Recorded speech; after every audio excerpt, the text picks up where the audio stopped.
Hello? Hello? Podcast Network Asia. Lisir wangi seliramu tumaking sirno ojo tangi kan guling awas jo ngetoro aku lagi bang wingo Jin setan kan tak putusi Dudu sembarang Wujud layu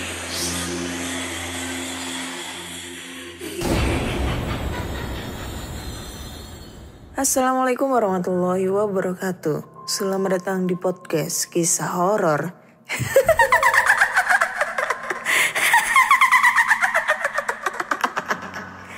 Ketemu lagi dengan aku Ana di sini yang akan membacakan cerita horor ataupun email berhantu yang sudah dikirimkan teman-teman melalui podcast kisah horor@gmail.com ataupun DM Instagram podcast kisah horor, DM Instagram Ana Olive serta Google Form yang linknya tersedia di bio Instagram podcast kisah horor. Ketemu lagi di episode 111 111 Siji 111 Uno. Terus apa mana ya? Nggak ngerti bahasa. Ya.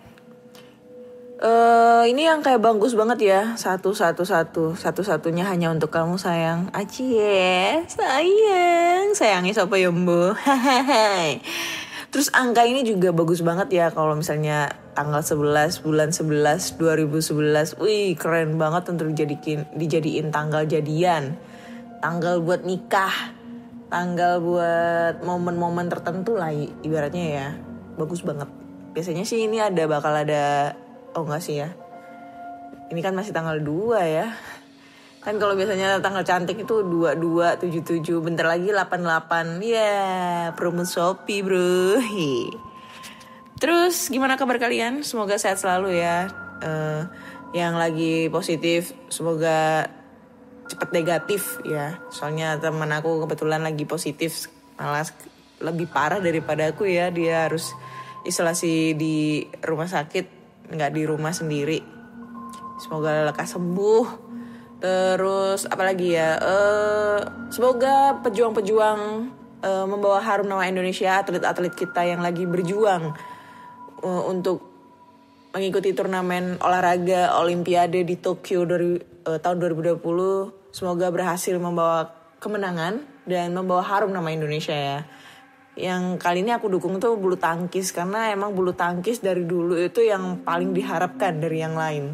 Ya maksudnya untuk atlet cabang lain itu kita berterima kasih, apalagi yang udah menang dapat perunggu perak seperti atlet angkat besi ya. Tapi emang condongnya Indonesia itu di bulu tangkis dari semua cabang olahraga lainnya kayak gitu.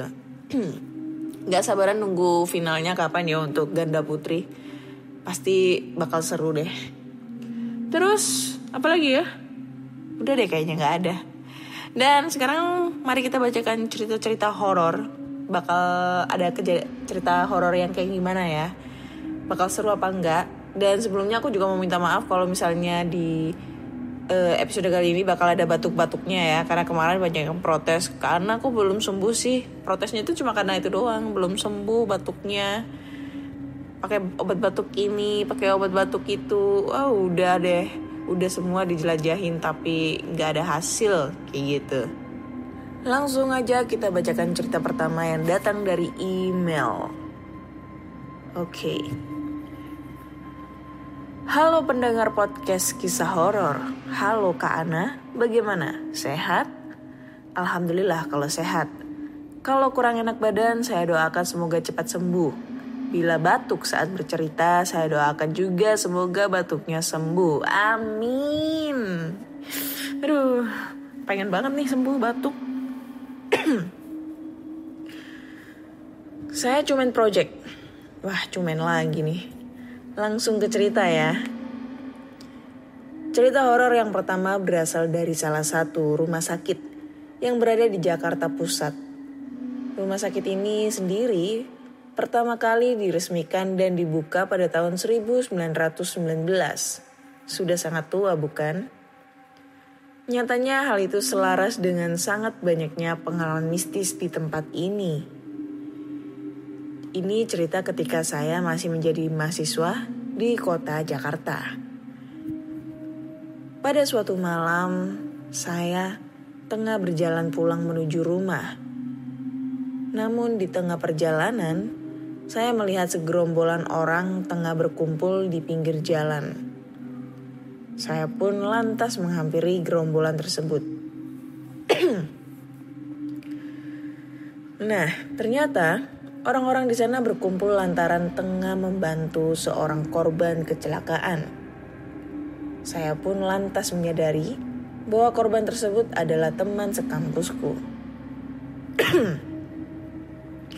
Dengan bergegas saya menolong temanku tersebut dan membawanya ke rumah sakit terdekat dengan bantuan warga sekitar. Kebetulan rumah sakit dengan lokasi kejadian pada waktu itu tidak jauh.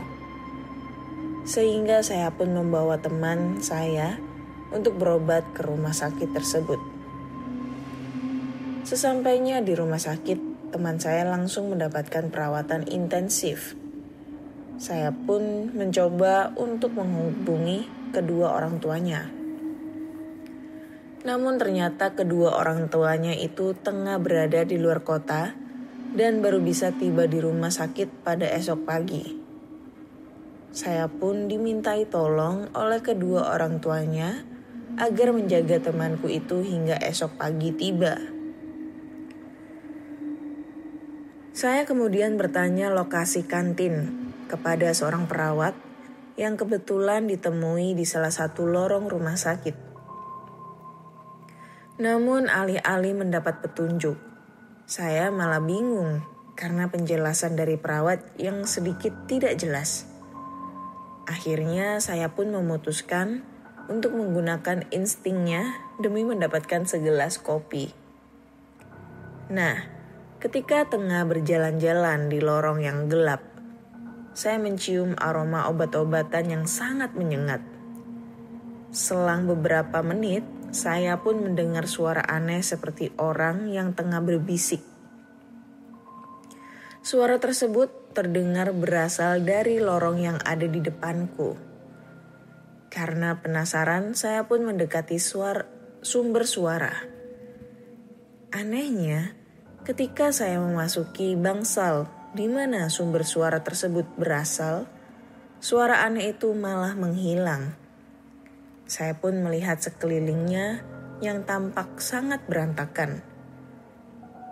Kemudian pandangan saya diarahkan ke sebuah meja yang terletak di sudut ruangan. Saat itu, memang kondisi bangsal sangat minim cahaya, sehingga saya harus sedikit memicingkan matanya guna mendapat penglihatan yang fokus. Setelah berusaha untuk melihat dengan jelas, saya lantas terkejut karena melihat sepotong kepala wanita berambut panjang tergeletak di atas meja tersebut. Ngerinya wajah dari wanita itu tampak tersenyum dengan tatapan tajam ke arah saya sambil tertawa cekikikan. Sontak saya langsung kaget dan lemes dengan apa yang baru saja dilihat. Saya pun bergegas keluar dari ruangan tersebut dengan tergesa-gesa. Namun baru saja sampai di depan bangsal, saya terjatuh lantaran tersandung sesuatu. Setelah mencari tahu apa yang membuatnya tersandung, ternyata saya semakin ketakutan lantaran yang membuatku tersandung adalah tubuh seorang pria yang tidak memiliki kaki dan tangan. Ngerinya lagi, pria tersebut menatapku dengan tatapan kosong tanpa ekspresi apapun. Saya pun segera bangun dan bergegas lari meninggalkan bangsal hingga akhirnya saya menabrak satpam yang tengah bertugas pada malam itu. Satpam tersebut kaget melihat kondisi saya yang dengan wajah yang sangat pucat sambil gemetar ketakutan. Saya lantas dibawa oleh satpam menuju pos untuk ditenangkan. Setelah diberi minum, saya menceritakan kejadian yang barusan dialami olehku. Mendengar cerita dari saya, satpam itu pun mengiyakan dan menjelaskan bahwa ruangan tersebut merupakan bekas instalasi bedah umum dan sudah lama tidak digunakan. Satpam itu juga menceritakan bahwa di tempat itu memang sangat angker dan cukup sering memunculkan penampakan hantu berupa potongan tubuh manusia. Saya yang masih ketakutan kemudian meminta untuk diantarkan ke ruang ICU tempat temanku dirawat. Sesampainya di ruangan ICU, saya tidak pernah meninggalkan ruangan itu hingga pagi menjelang karena saking ketakutannya. Nah, kisah horor nyata selanjutnya berasal dari salah satu rumah sakit yang berada di Tulungagung. Cerita ini berasal dari sepupuku yang pernah bekerja di rumah sakit tersebut. Pada saat itu seorang wanita yang telah berusia 55 tahun bernama Aminah tengah dirawat di rumah sakit tersebut karena penyakit liver yang dideritanya. Dokter telah mendiagnosis bahwa umur Aminah tidak akan lama lagi dan meminta kepada pihak keluarga untuk dapat mengikhlaskannya. Pasalnya mata dan kukunya sudah berwarna kuning. Terlebih sang nenek terhitung terlambat untuk dibawa ke rumah sakit. Meski demikian pihak keluarga tetap berusaha dan berharap agar Aminah dapat kembali sehat sehingga memesan kamar kelas VIP agar Aminah mendapatkan perawatan secara intensif dan maksimal. Selama di rumah sakit, Aminah pun diperiksa oleh dokter dan perawat, mulai dari pagi, siang, sore, hingga malam hari. Pada waktu-waktu biasa, dokter akan ditemani perawat ketika akan memeriksa Aminah. Namun suatu ketika ada pemeriksaan yang dilakukan pukul 2 dini hari, Aminah diperiksa oleh seorang perawat yang sudah cukup tua, seumuran dengan Aminah. Setiap harinya tim dokter juga selalu berpesan kepada pihak keluarga agar dapat segera mengikhlaskan Aminah, mengingat kondisi Aminah yang kian hari kian memburuk. Namun pada hari ke-7, tim dokter terkejut karena melihat kondisi Aminah yang tampak segar bugar. Dari hasil pemeriksaan, diketahui kondisi dari Aminah semakin membaik. Hal ini tentu berbanding terbalik dengan hasil pemeriksaan pada 6 hari sebelumnya. Aminah pun bertanya kepada dokter dan perawat yang biasa memeriksanya pada pukul 7 malam terkait kemana suster yang biasa memeriksanya pada pukul 2 malam. Aminah ingin mengucapkan banyak terima kasih kepadanya. Mendengar ucapan tersebut, dokter dan perawat sangat terkejut. Pasalnya, sesuai dengan jadwal rumah sakit, tidak ada pemeriksaan yang dilakukan pada pukul 2 dini hari, lantaran maksimal tidak lebih dari tengah malam. Terlebih tidak ada perawat di rumah sakit tersebut yang berusia 55 tahun. Semua dokter dan perawat di rumah sakit itu rata-rata masih cukup muda. Seketika suasana berubah hening dan merinding karena pada saat itu waktu menunjukkan pukul 7 malam. Terlebih ketika Aminah berkata bahwa perawat yang sudah tua itu selalu datang dari arah selatan. Padahal arah selatan bukanlah ruang perawat, melainkan kamar mayat. Terima kasih Kak Ana sudah mau membacakan cerita saya. Saya mau memberitahu juga, ketika saya mendengar Kak Ana bercerita, saya sering mendengar seperti orang mau ngobrol, suara ketawa anak kecil, suara lonceng, suara-suara aneh lainnya. Tapi Kak Ana ngeh atau tidak? Contohnya di episode 54. Saya kaget loh Kak Ana. Oke Kak Ana, thanks ya, wassalam. Oke. Episode 54 itu episode apa ya? Saya sendiri juga lupa itu. Emang ada apa dengan episode 54? Apa sih judulnya? Coba kita cek ya judulnya episode 54 itu. Bukan. Kenapa sih cumen dengan episode 54? Mitos pembawa kematian judulnya. Nah lo, gue lupa isi ceritanya apa ya. Nantilah gue ini ya dengerin.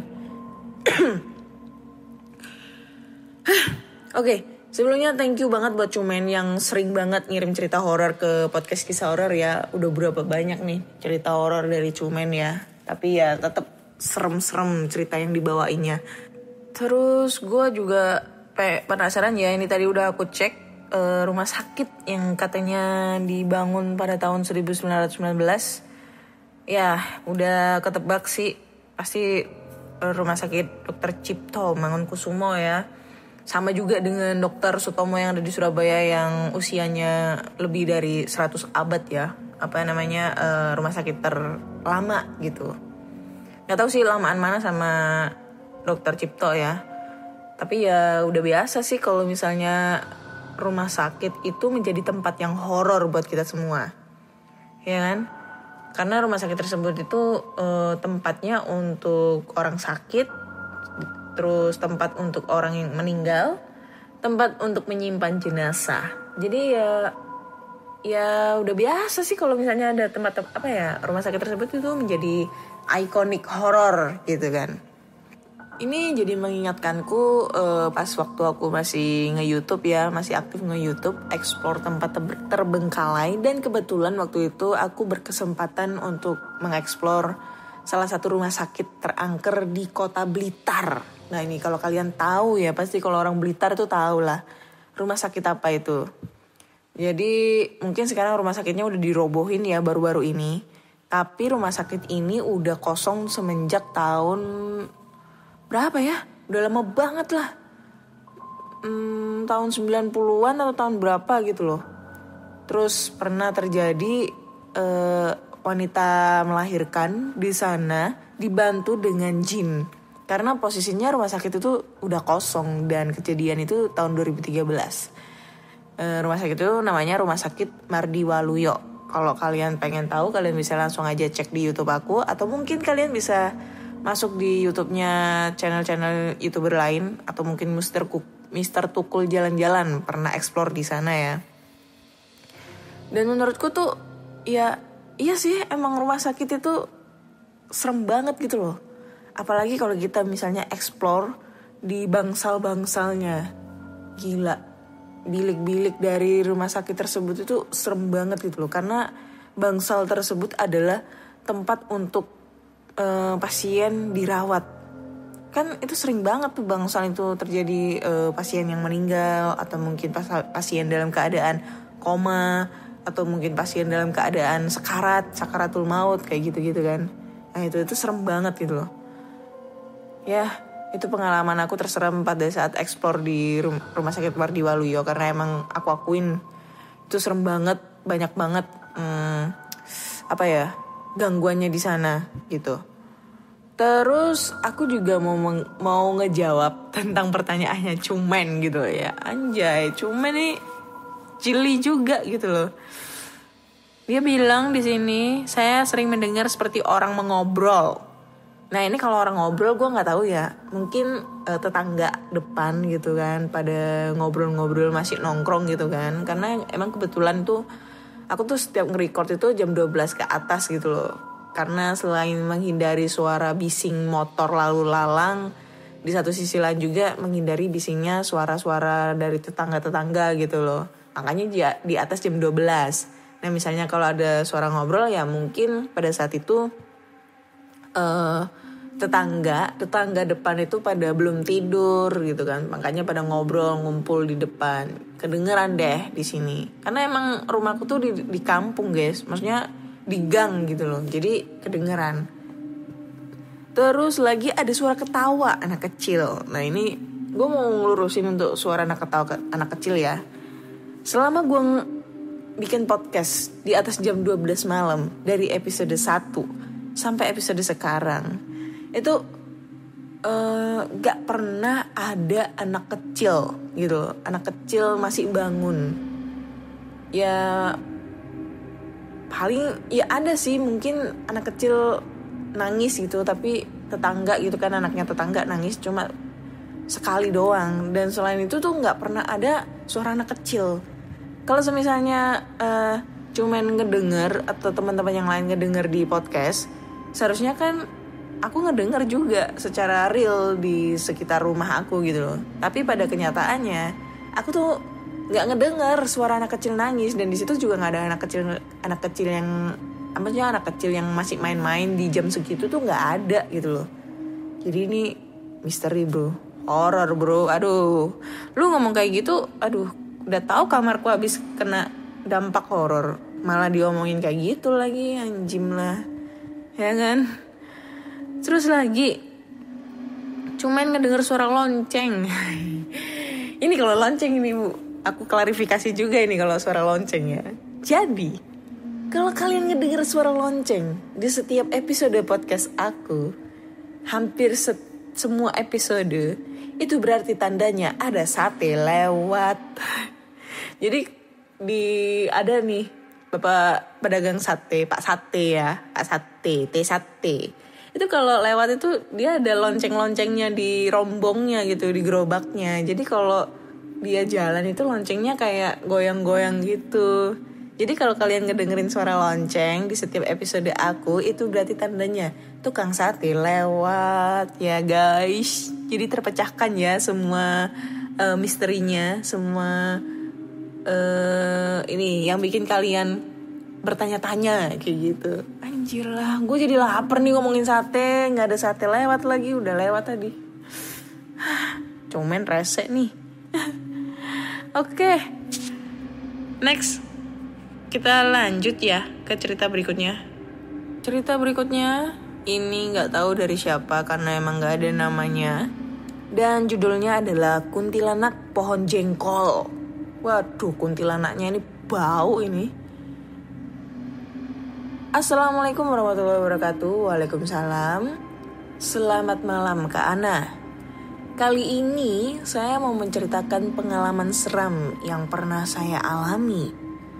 Dulu, sebelum menikah, saya sering pindah-pindah rumah kontrakan bersama ibu saya di daerah Depok. Waktu itu kebetulan mendapat kontrakan paling ujung yang di belakangnya ada kebun dan lapangan sepak bola. Waktu itu saya pulang kerja malam hari. Tidak lama saya pun tertidur. Kemudian sekitar pukul 12 malam saya terbangun karena merasa ada sesuatu yang menarik kaki saya. Ketika saya melihat sekilas di kaki saya, ada sosok wanita sedang menunduk, memegang kaki saya.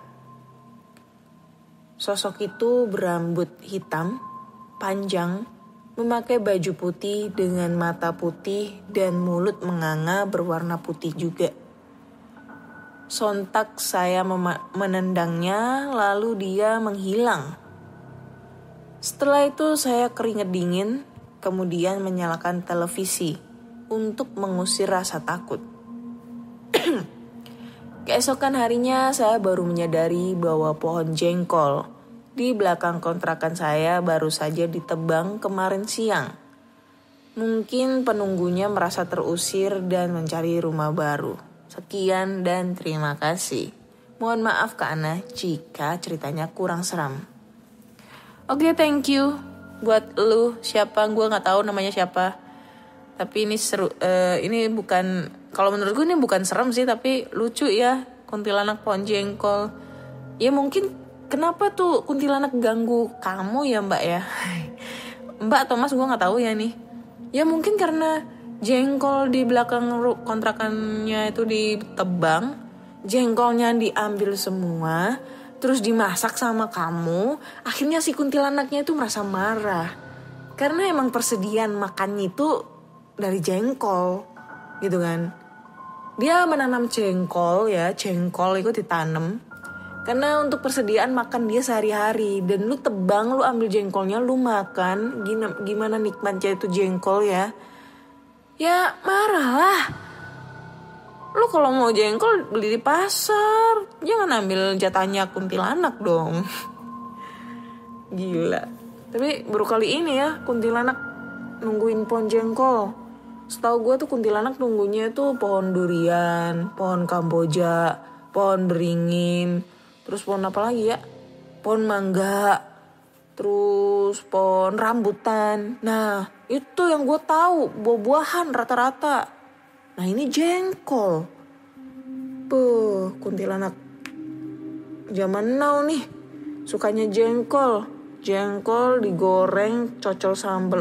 Mantap itu. Baunya juga mantep juga itu ya. Oke, thank you buat ceritanya. Next, kita ke cerita berikutnya ya. Cerita berikutnya ini dia. Oke, cerita berikutnya ini datang dari Anggun. Wah. Halo Kak Ana, perkenalkan anjing lah, ngomong apa gue ini. Perkenalkan, nama gue Anggun. Aku punya sedikit cerita. Pas aku lagi kemah kelas 2 SMP tahun 2004. Waktu itu semua siswa wajib ikut acara kemah dadakan di sekolah tanpa terkecuali. Acaranya berlangsung selama 3 hari 2 malam. Tapi gue lupa waktu itu kemahnya di daerah mana. Singkat cerita, hari pertama kita nyampe langsung beres-beres. Bikin tenda.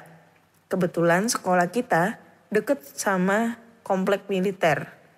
Jadi ternyata pihak sekolah minjam fasilitas tenda dan cuma ada 2 tenda.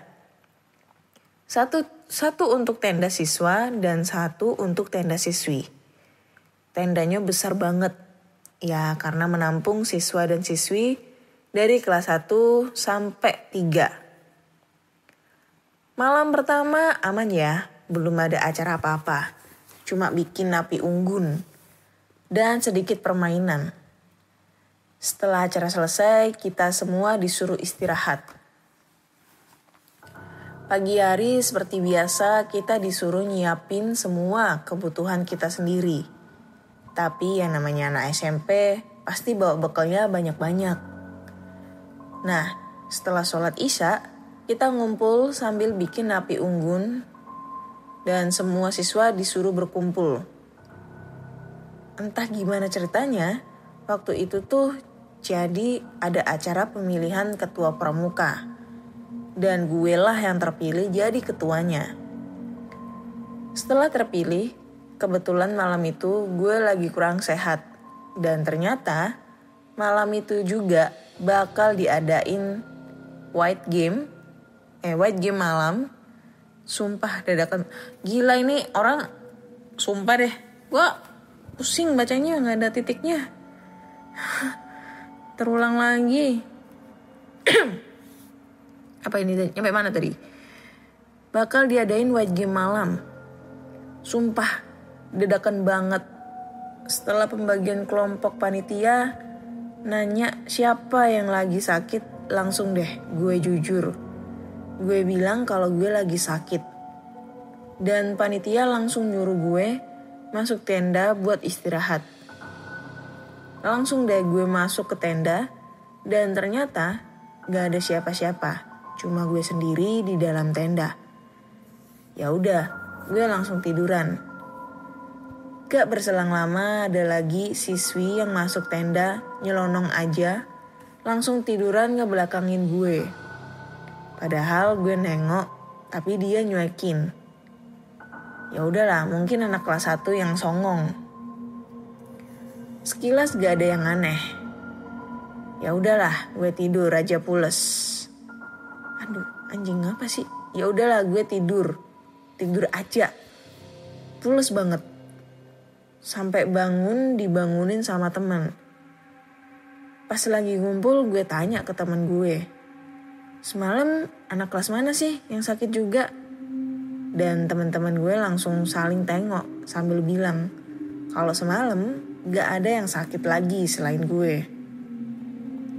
Sumpah loh, kaget banget gue dengernya. Serius gak sih gak ada siswa yang sakit lagi selain gue? Gue tanya lagi ke teman-teman karena masih belum percaya. Dan teman-teman gue ngeyakinin gue kalau gak ada yang sakit lagi selain gue. Malah teman-teman gue bilang kalau pas acara jelajah malam dimulai, semua orang ninggalin area perkemahan, termasuk guru-guru yang ikut. Dan cuma gue yang masuk ke tenda. Nah terus siapa yang semalam tidur di tenda sama gue? Makasih Kak Ana, maaf kalau gak horor. Cuma pengen berbagi cerita. Thank you.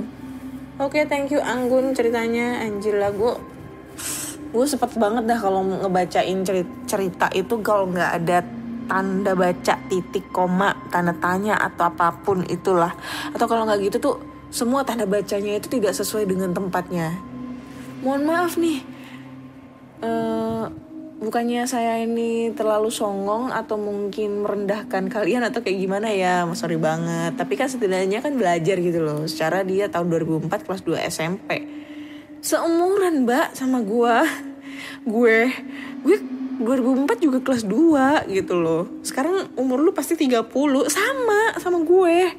Lu udah punya suami, bedanya kalau gue belum. Ya curhat deh jadinya gitu. Jadi next time buat teman-teman yang pengen cerita horor, tolong untuk penulisannya itu lebih enak lagi gitu loh untuk penempatan tanda bacanya, supaya kita yang ngebacanya itu juga gak bingung dan yang ngedengerin juga kayak ngikutin alur ceritanya gitu loh. Kalau kayak gini tuh seakan-akan gue bingung bacanya, terus jadi ini berantakan isi ceritanya kayak gitu. Aduh, gue jadi ngomel-ngomel sendiri nih. Enggak. Buat ini aja sih supaya kalian bisa baik dalam menulis kayak gitu. Terus mengomentari tentang ceritanya si Anggun nih ya. Ya itu udah biasa kali ya. Aduh, udah banyak banget nih kiriman dari teman-teman tentang cerita persami kayak gini ya. Perkemahan atau apapun lah. Dan pasti ujung-ujungnya digangguin. Ya itu hal yang wajar lah, karena emang kita itu kemah di lokasi yang terbuka, alam terbuka, sehingga membuat penunggu di sananya tuh mungkin terganggu dengan kehadiran kita ya, yang berisik, nyalain api unggun, jelajah malam atau apapun itu. Karena gue juga pernah ngalamin kayak gitu.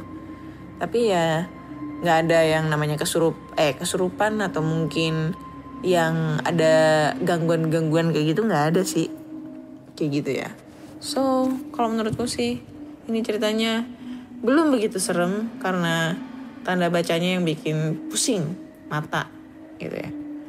Mungkin nambah lagi ya satu cerita terakhir ya buat penutup, siapa tahu horor gitu kan, dapat yang horor banget. Aduh, ini ceritanya panjang-panjang banget nih, kita cari yang pendek gitu kan. Jadi ini datang dari Husni. Judul untuk ceritanya adalah Hantu Tukang Ojek. Selamat malam Kak Ana, namaku Husni. Aku mau menceritakan kisah misteri yang aku alami tentang hantu tukang ojek. Kejadiannya pada tahun 2000. Saat itu aku masih kelas 2 SMP. Aku bersama saudara dan keluargaku berniat pulang sehabis silaturahmi ke rumah saudaraku di Cicayur, Tangerang. Saat itu pukul 5.30 sore, jam 5:30. kami berangkat ke stasiun Cicayur dengan berjalan kaki yang agak jauh jaraknya. Ketika itu posisi langit agak gelap karena mendung dan mau maghrib pula. Saat itu di Cicayur masih banyak kebun dan banyak pohon bambu, serta jarak rumah warga juga jauh. Gak rapat kayak sekarang. Kira-kira 500 meter lagi dari stasiun, ada sebuah rumah yang di depannya tumbuh pohon kecapi dan pohon manggis yang posisinya berada di pinggir jalan. Aku bersama yang lainnya jalan sambil ngobrol. Sekilas dari kejauhan aku gak merasa ada yang aneh di sekitar rumah itu. Namun ketika jaraknya sekitar 10 meter, yang tadinya kita pada sibuk ngobrol, mendadak semua pada diam gak bersuara. Kenapa? Karena ada sesuatu yang tiba-tiba muncul di bawah pohon kecapi. Sumpah, nih bibir gak bisa ngucap. Cuma bisa nunduk sambil jalan pelan-pelan. Karena tepat di bawah pohon kecapi, ada pocong berdiri dengan muka rusak penuh darah. Wanjil. Kita semua tetap jalan ngelewatin tuh pocong. Sampai akhirnya kita tiba di stasiun tanpa ada yang ngomong sama sekali. Baru pas sampai rumah, semuanya pada cerita. Aku kira hanya aku saja yang lihat tuh pocong. Ternyata semuanya lihat. Beberapa hari kemudian saudaraku yang dari Cicayur telepon nyokap tanya keadaan. Terus nyokap cerita ke saudaraku yang di sana. Ternyata yang kita semua lihat itu adalah pocong tukang ojek yang ketabrak kereta api beberapa minggu yang lalu. Dan rumahnya memang di situ. Terima kasih udah dibacain Kak Ana. Mohon maaf kurang serem ceritanya. Next time aku bakal kirim cerita lagi tentang pengalaman horor yang lainnya. Oke, thank you. Ini panggilnya Kak ya, Kak Husni buat ceritanya ya. Cerita horornya ya lumayan lah ya. Sebagai penutup dari horornya di podcast kisah horor ya. Ini lumayan serem sih menurutku. Korban kecelakaan kereta api itu, menurutku tuh hal yang paling menakutkan kalau sampai ketemu dengan korban tersebut. Tapi kalau menurutku sih ini bukan arwah penasaran gitu ya, melainkan ini jin yang menyerupai sosok dari tukang ojek tersebut gitu loh. Karena setauku sih kalau misalnya gue nggak tahu sih bener apa kagak ya. Kalau misalnya kita lewat di suatu lokasi yang dekat dengan tempat kejadian kecelakaannya itu, pasti yang diambil dari si jin tersebut sosoknya adalah korban yang pada saat itu dalam keadaan kecelakaan. Mungkin pada saat dia memakai jaket, celana, helm dan lain-lain gitu ya. Pokoknya yang menyerupai tukang ojek gitu loh. Tapi kalau ini kan yang dilihat itu kan udah dalam keadaan dipocong gitu kan, dipakein kain kafan dan mukanya dalam keadaan rusak. Ya percaya sih, karena emang biasanya kalau ketabrak kereta itu yang pasti nggak bakalan utuh lah badan kita gitu loh. Dan ini menurutku ya aneh, tapi mungkin bisa jadi ya karena lokasi rumah tukang ojek tersebut itu kan dekat dengan stasiun. Jadi mungkin si jinnya itu ngambilnya itu posisinya dalam keadaan si tukang ojeknya itu udah disemayamin di rumah, udah dikain kafanin gitu loh. Jadi dia mengambil energi untuk mengambil sosok si tukang ojek tersebut. Kayak gitu. Itu sih ya kalau menurut pengalamanku, secara nanya-nanya lah ke teman-teman yang pinter gitu loh, ustadz-ustadz kayak gitu yang penasaran dengan hantu. Udah ya kayaknya. Udah 4 cerita nih yang aku bacain. Thank you banget buat teman-teman semua yang udah ngedenger podcast kisah horor sampai sekarang. Dan sebelum aku mau penutupan, aku juga mau ngasih tahu juga bahwa podcast kisah horor sekarang lagi open donasi untuk meringankan beban saudara kita yang sedang membutuhkan. Yang paling utama adalah pedagang asongan lansia yang tugasnya kita adalah melariskan dagangannya gitu. Jadi caranya gampang banget. Kalian tinggal masuk aja di bio Instagram podcast kisah horor. Di situ nanti ada link tree di bio-nya. Kalian klik aja linknya. Terus di situ ada 3 pilihan. Nah, kalian klik yang paling atas sendiri untuk donasi. Setelah kalian klik itu nanti akan dibawa ke laman saweria.co dan dari situ kalian bisa langsung melakukan donasi berapapun itu pasti kami terima, karena seberapapun kalian berdonasi itu akan membuat mereka juga bahagia, saudara kita bahagia gitu. Nantinya donasi yang terkumpul akan dibelikan sembako dan kemudian akan melariskan dagangan-dagangan para asongan yang diutamakan adalah lansia yang sementara di kota Surabaya gitu.